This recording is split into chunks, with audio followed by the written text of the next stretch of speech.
Do you ever ask yourself, am I playing too small? Have I left it too late to start afresh? Will I come to the end of my life and feel that I somehow let myself down?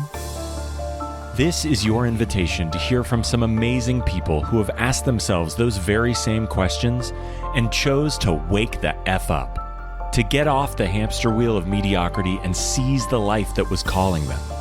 Be inspired and be challenged to discover who you have the potential to become and the contribution you're here to make. And now, here to guide you on the most important quest of your life is your host, Janet Hogan.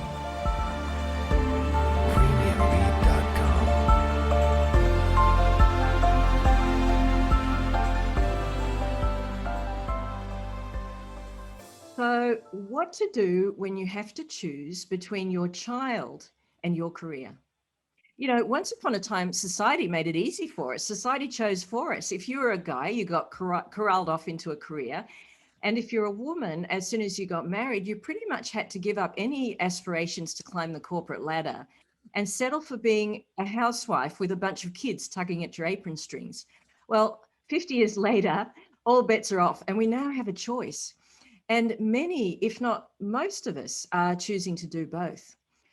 Where it can get pretty tricky is where you choose to have a career and be a mum and do this as a single parent. But for my next guest, the biggest shock of all was yet to come. But before we speak about that specifically, let me introduce you to Sheetal. Sheetal Ohri has a background in hospitality and restaurants, but today she's living a very successful life in San Francisco, where she runs her own company, is the founder of SVA, Silicon Valley Awards, Making a Difference, and runs her own radio talk show, Making a Difference with Sheetal Ohri, which she's been hosting now for 8 years. What intrigued me most about Sheetal, however, was the event that made the biggest difference in her life, that would take her to the darkest of places, an event that would turn her whole world upside down. So it's with great pleasure I introduce you to Sheetal Ohri. Sheetal, hello, and welcome to Wake the F Up, the podcast where people share the moment in life where life threw them a giant curveball and they had no choice but to wake up to what they were truly capable of. Thank you so much, Janet. It's a pleasure, and I'm really humbled to be on your show. Thank you. Well, I'm thrilled to have you as our guest, and I'd like to just dive straight into that moment for you. What was so you'd been married, and then you tell me the rest from that point of being married, Sheetal, and then things started to go pear-shaped after that. Yes, and it's that time of life when you are standing on a road, which is that you're a single parent suddenly, and you have to go through a custody battle because your partner is not willing to share any time. I wouldn't even say share little time, any time with you, who is the mother of the child. And that's when I guess I had to wake up, because to start my life from scratch, that's how it was, because I hadn't worked for 2 years while I was married, and I had my son during this time.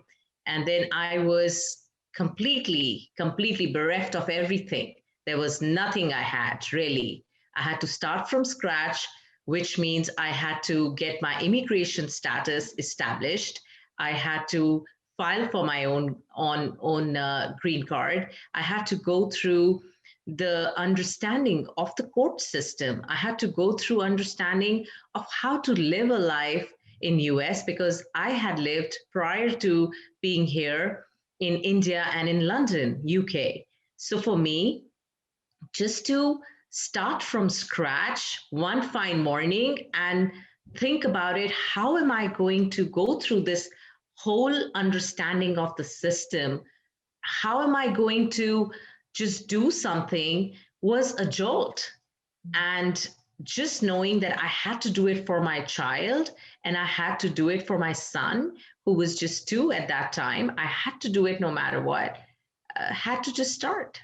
Yeah, I bet it was. And I'm hearing that you hadn't worked for 2 years yourself. So suddenly you had to find work, support yourself, make the decision that you wanted to keep your son, and then go into a custody battle just to have what to me feels like a woman's right to do anyway. But you actually had to fight for that. Was there Correct. ever a time when you felt like giving up? Many a times, Janet. There were many a times when, I had to suffer during those court hearings. I had to suffer during just paying the attorney fees. I had to suffer during asking parents money, asking my siblings for money. It was just so humiliating at the age I was, right? Because here I was in India and London thriving, doing great. And now here I was trying to just live a life, on my own. And so I had to ask financial help from my family to take care of myself and my son and the court fees and all of that along with it. So for me, at times it was, a person with so much of dignity and self-respect, even though it's my family, but it was just so embarrassing at times. And for me just to even kind of just go out understanding that I had to go through this whole court system at times who was just not on my side. They were not favoring me because I wasn't a US citizen at that time. So it was just kind of torturing, literally, to be there and listen to a judge or a court mediator or a court clerk or somebody just kind of giving out these court orders. And I would just wanted to give up. I just wanted to either fly back to London, or I wanted to just kind of say, okay, maybe I should walk away. But then that little hope in me that maybe I can turn things around, that little hope in me that no, justice delayed cannot be denied because I'm on the true side. I'm a mom. I haven't done anything wrong. If anybody can prove I've done anything wrong is when I can give up. But when I know I haven't done anything wrong, all I'm trying to ask is a fair chance to be with my own child who has been taken away from me in a way. And I don't want to give up on him. I want time with him. I'm willing to share. Is when, I just thought I'm going to fight for it because I haven't done anything wrong. And nobody can just take away my child from me just because of an immigration status. So I had to start thinking about it, motivating myself every day. Every morning when I woke up, I had to figure out what I have to do. And I still have those books, those little papers. I used to draw my day plan, or I would search for libraries where I can get help. I would plan, okay, how am I going to go from A to Z, paying $325 an hour to an attorney at that time. Now the rates have gone to 400 and 500, but at that time paying all that money an hour. But here I would take a public transport to just go to the library or do those things because I didn't even own a car at that time, and it was a struggling period, but I'm very thankful to God and my family who supported me and even got me a car within 7-8 months once I got my, license to drive and all of that. But yeah, it was a struggling period. I've been through it. And Sheetal, yeah, it sounds horrendous. I mean, for anyone who hasn't gone through the family law system, what are some of the things you could share, some tips, things that you wish you'd known back then that you know now? The first and foremost would be have an attorney represent you. Because when you go to the court and the other party has a tough and a very aggressive attorney, you don't want to just represent yourself, even though you know you're on the truthful side. For me, that was a drawback in many of my hearings. I thought I can represent myself, I can speak well, but when you're representing your own self, you are the party. You are full of emotions because it's that emotional detachment, that emotional entanglement. All the emotions show up, and judges don't want to really listen to you. They would want to listen to that third party who is the attorney. So first and foremost, don't represent yourself if the other party is represented. You have to be represented with and equally aggressive attorneys. And you have to do your bit to find that attorney, because attorneys may say a lot, but when it comes to delivery in the courtroom, they would be like, shh, don't talk much. Shh, judges don't want to hear you. Shh, be quiet. I've been through it, Janet. I have changed at least 3 or 4 attorneys before I actually found the right one. And she changed my entire court case. I'm very thankful to her. And so from that moment onwards, things changed. But I'm just trying to tell you, it's just so tough, because you just can't represent your own self. Then the other thing is, if you are improper, which is representing your own self, go to self-help centers. Research the law, research your county's law, your city or state laws. Just do your research. Everything is available online now. All you have to do is Google and just find your city website, the domain, and just go into it. The courts have self-help centers. There are libraries where attorneys do pro bono work. So they help you. And all of this stuff I have actually learned along the way. I just didn't know. And at times when, I'm just trying to go through those paperwork I'm talking about, I've scribbled down the numbers. I've scribbled down those little details, where to go, how to get there, all of those little things. Because when you don't know and you never expect in your life you're going to have this moment, which is now in front of you, you are clueless. And how to overcome that moment and how to overcome this difficulty and stand up. Wake up and stand up is the key. It's just that some people choose not to wake up, and then they can every day be in that misery, self-pity. Don't do that to yourself. That's what I'll tell everybody.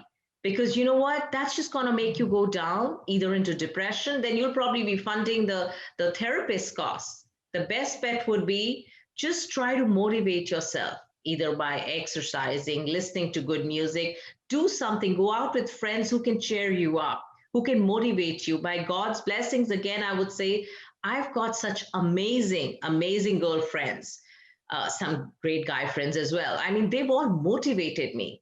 They've always stood by me. They've kind of motivated me and cheered me up to go and fight for my rights. And that's what I did, just fought for my rights, which I didn't know existed for me till I went out there. And Sheetal, when you look back on that whole episode in your life, do you wish it had never happened? How do you feel about it now? Many years later, 14 years later. Yeah, my son's 15 now. So, I mean, I just don't know. Honestly, Janet, that's the clarity part of it. I don't know whether I would wish it didn't happen or wish it didn't happen, because I have an amazing son. He's just the most amazing child. I mean, every mother thinks like that, but for me, I think he's just an amazing kid. He's doing good for himself. He's doing great for himself. And for that, I would never change anything. I wish his father the best. But I mean, if I have to choose and if I have to kind of turn back things, I do look back and I think maybe I could have done things differently. Maybe if I wouldn't have done this, maybe, but then you know what? Just there's no time for maybes now. There's time to move ahead. There's time to move forward, because life has blessed me in a lot of ways. There's been karma, and I believe in karma, not only being a Hindu, but because I just know that, karma does exist. And I think we all today do meditation. We do a lot of yogic things. People are very much inclined towards being vegan and all. So it's just that bit of me which still believes that, you have to believe that there is a higher power up there who can change. But to make that change, you would have to change. You would have to make that difference. Because if you're not going to motivate yourself, you're not going to do that whole thing for yourself, because it's you. It's all about you. And if you're not going to do it for your own self, nobody's going to come and do it for you. My brother one fine day called me up when I was all down and out, and just into that misery phase where I was just willing to give up. Hadn't talked to family for a few days, just lying in misery, crying and crying and crying. There have been moments like this. And my brother calls me up and he tells me, I can never forget. And it's not that he meant it, but he says, go get yourself a job. You can't even do that for yourself, because they were funding my living. Go get yourself a job. I think you're educated enough that you can get a $10 job in Walmart. Till date, I have never forgotten that word. And honestly speaking, I got up next day, cried my eyes out. I went for a run, sat down on a bench, and that's when that moment came. I picked up the phone, called a couple of people who had offered me a job a couple of years back when I was not even thinking, and I was thinking, no, I'm going to just do my thing and try to get my son's time and everything. But then I did make the call, and one of them is my CEO. 7.5 years later, I'm working for the biggest franchisee of Jack in the Box in the country. We've just acquired Taco Cabana a few days back.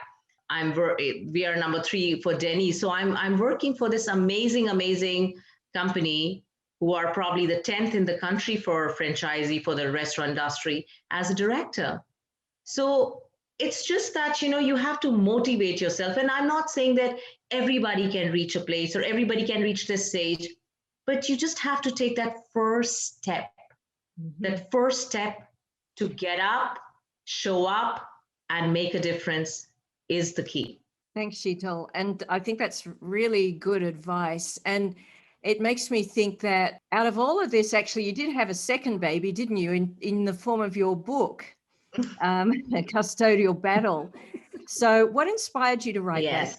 Sitting in those courtrooms, Janet, just seeing and just hearing what I had to go through used to make me suffocate. I used to be so suffocated to an extent that I would feel like retaliating, just talking, right? But like I said, you're told, shh, no, shh. And if you're about to even speak or just speak a little, the judges have to say, let your attorney speak. And you're like, okay, putting those thoughts, those words just inside you, right? You have to bite your lip. You have to bite all the words in your tongue. And you're like, no, you can't speak. And at that moment, I used to feel one fine day, I'm going to just talk about it. One fine day, I'm going to tell the people what I had to go through being a good citizen or being a good human being, a good mother. I had to go through these challenges for what? And then I used to see other parents who are going through the same old thing, fighting for custody rights, fighting for a child. I mean, I've always thought, did anybody ever understand that child has a mind also? The child's going to grow up eventually, become a good person or a bad person because of this tussle, because of this tug of war. So I just thought, and that's what the book is all about. I've given a lot of insight about the same old things I've just discussed about self-help centers and about the custody arrangements. And I've talked about where you can get help if you are in a domestic violence situation. There are a lot of nonprofits who can help you through all these processes and can guide you through processes. So I've given all that insight, but at the same time, I've also mentioned a child is not a pawn. Usually the parent who's trying to snatch the child or take the child away from the other parent always tries to brainwash or alienate the child. And my thoughts are, don't do it. Child would either get damaged or the child would grow up and hate the other person or the parent, right? And that shouldn't happen. Parents, if they've given birth to a child, they have to take the responsibility of raising the child right. It's their responsibility. Otherwise, don't get a child in this earth. I mean, it's not required. Go adopt a dog. Go adopt a baby. But if you've born and you've brought somebody and given a life, then, try to be responsible enough to take that responsibility. Yeah. And Sheetal, I know how passionate you are about this book, to the extent that for anyone who's listening who might be going through similar challenges, you're making this amazing offer. So Custodial Battle retails at the moment through Amazon for $20. Is that correct, Sheetal? Correct. Yeah. And so if you're listening, as a special gift to listeners, Sheetal's going to send you a copy of her book, Custodial Battle, with her personal experience of what she had to go through dealing with the family law. And I think she's only shared the very tip of the iceberg so far. There's a lot more to it. But if you're going through the same thing and want to shortcut some of those situations that Sheetal found herself in, you can find the answers in her book. So Sheetal, I'll just get you to share the easiest way for people to get in touch with you if they'd like to have a copy of the book. How can they do that? Right. So Custodial Battle, I would love to give your viewers, people who watch your podcast, who listen to your podcast, they can reach out to you, Janet. They can write to you, and I would send a signed copy, or they can just reach out to me on any of the social media platforms, citing that they are, your viewers and they have listened to your podcast, and they just have to send their address. I'll just forward the mail and I'll just send it to them, a signed copy of my book, especially for your viewers. Thank you so much. That would be awesome. Yeah, you just have to say, I want to wake the F up to the ins and outs of custodial law and custodial battles, and we'll get that copy off to you. So, Sheetal, you've shared an amazing story, and I hope that you've inspired some of our listeners too, even those who aren't personally going through family law battles, but just any battle that we find ourselves in life, we all do, to realize that it's so normal, isn't it, to get to that pit of despair. You know, sometimes I know I've been in this place where you just feel like checking out for good, and to realize that if you just got that little seed of hope, and I suppose in your case, Sheetal, you had yourself and the love of your son, you just need that little flame to ignite something to keep you going. And that's when you find solutions. The solutions are out there. But I just want to say, I just want to acknowledge the amazing strength of character you've shown by getting through all those obstacles. I can't imagine how hard it was. So you've given this great gift of this story to our viewers. So in return, what I'd like to do is give you a gift in the way of a reading, if you like, on what the future might hold for you from here. And so if you're listening to this, as you know, the name of my program is Wake the F Up. And now, after all the years that I've been in business, I've run 6 different businesses. But the funny thing is, I get the greatest pleasure of all in waking people up to their true potential. It's what really lights me up. And I found that even the most successful of us, it doesn't matter how much we've achieved in our lives, we can get to a point where we might not be absolutely sure on the next step, or maybe we're kind of selling ourselves short in some way. And I really resonate with that thought of Marianne Williams, which I won't misquote, but that fear of our great potential really resonates for me, that it's so much easier to stay small. So what I did was I invited Sheetal to take my quiz called the Magic Triangle. And what this does, in a matter of minutes, it reveals to you your North Star, so the thing that you want most, the thing that's most important to you right now, and then your path to achieving it. And what came up for Sheetal, her 3 core needs came up in order: clarity, authenticity, and abundance. And to work out what this all means, what I'm going to do now, Sheetal, is ask you to just share with us what each of those 3 core needs means to you, why they came up as your 3 core needs. Let's start with clarity. Tell us what you would like clarity on. I would like to have clarity on moving further in life and forward in life, because, I live every day, I work every day, but the clarity of what I want to do really is still not there. Like I see a path, but that path is still kind of blurred. And I don't know if I should take the step or don't take the steps. So that clarity I need, definitely. And because we always have to face the worst case scenario, Sheetal, what would it be like for you if you didn't get that clarity? How would life feel like going forward? Confused. Yeah. And the thing is, when we're in that state of confusion, that's when fear creeps in, isn't it? That's when, I know from my own experience, we can make decisions that we then come to regret. Yeah.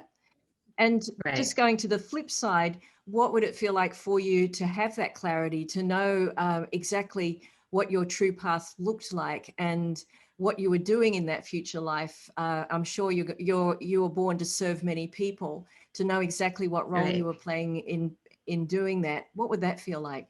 I guess I would know the path, and maybe that would motivate me to go further and help and serve and do whatever needs to be done. Yeah. And thank you for that. And so I really relate to this because I had no idea what I wanted to do with my life for most of my life. And sometimes when I woke up in the morning, I'd groan and roll over and wish, I had a few more hours in bed.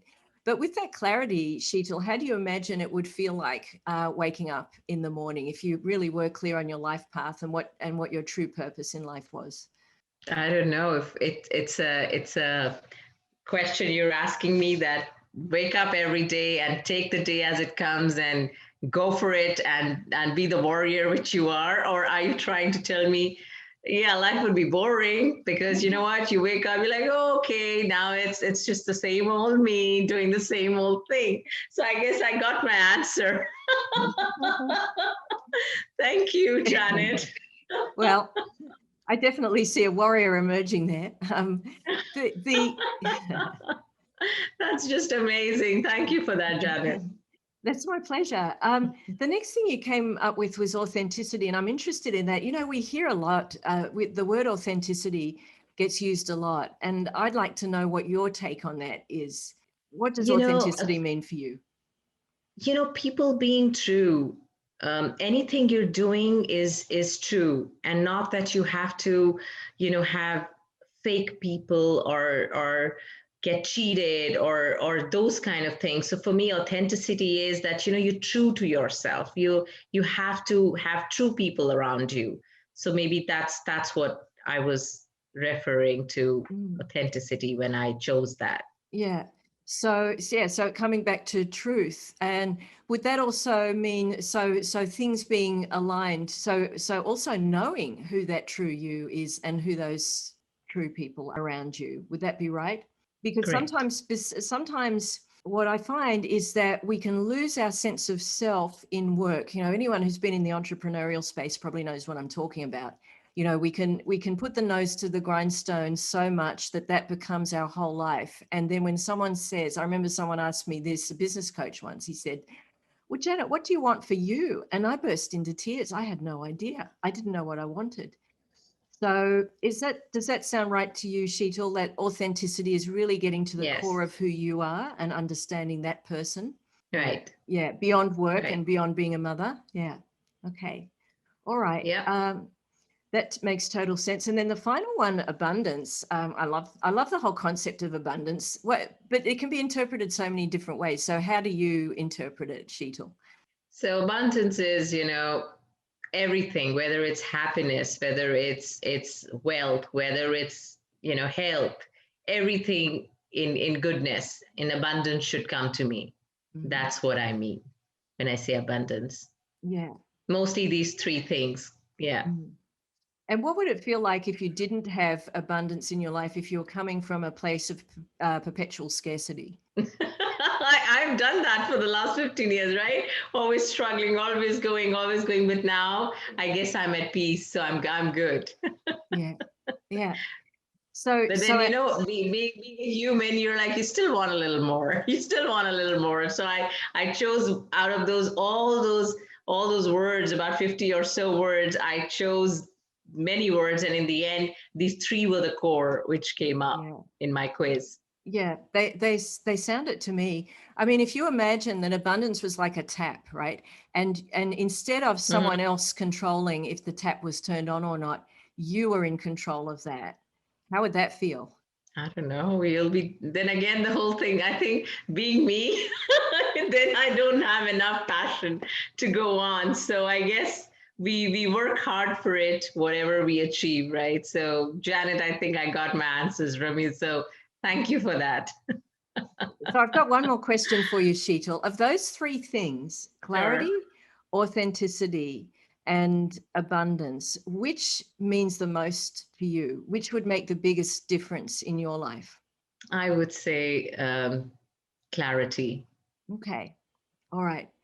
So if you had, let's look at it this way. Clarity let's say that clarity is the most urgent thing right now. Would that be right? And I think many people listening to this are feeling exactly the same way. That when you've got clarity, you can move forward. Would that be right? Right. Yeah. So how does this sound as a pathway for you?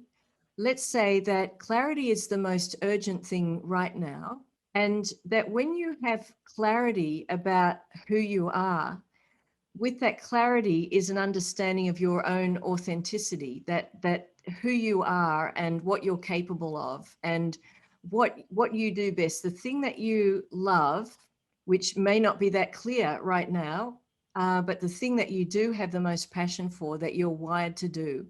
That's the true you. This is where we're starting to speak to purpose. Does that make sense, that if you could have clarity Yes. first, and then you could really embrace that authentic you, do you see that potentially that could give you the biggest thing of all, which is abundance? That having the clarity and the knowledge of who you really are and where you're most gifted and where you can be of most value to others is for you the key to abundance? Yes, I got it, Janet. You got it? Yeah. So Thank you. That's just amazing, amazing. It's like a reading you did. It's just amazing. well, You just solved it so easily. all I did was I gave you choices. I remember, Sheetal, when my first job, apart from, waitressing jobs and things like this that we did when we were students, but my first real job was working for an advertising agency. And back in the day, I thought it was all going to be, manipulative and subliminal messages and, following certain evil formulas. And instead, back then, they said, just come up with an idea, just make sure it's an effing good one. And I went, oh, right. And they gave me like a blank sheet of paper. I had nothing to work with. And it scared the hell out of me. And it totally, my creativity absolutely froze, because I was trying to come up with something out of nothing. So why I created this process was because I know what that feels like when someone says, well, what do you want? And you go, I have no idea. And so what this is really is it's choice. You're given choice. So you created this. You created this from what was there. Right. I just gave you the options. But your intuitive self knows exactly what your true path is. And it's saying to you, Sheetal, clarity is what you need. Of course, clarity comes with action too, and taking steps. So clarity doesn't just come out of thin air, but clarity is something that comes to you once you've, tried different things too, of course.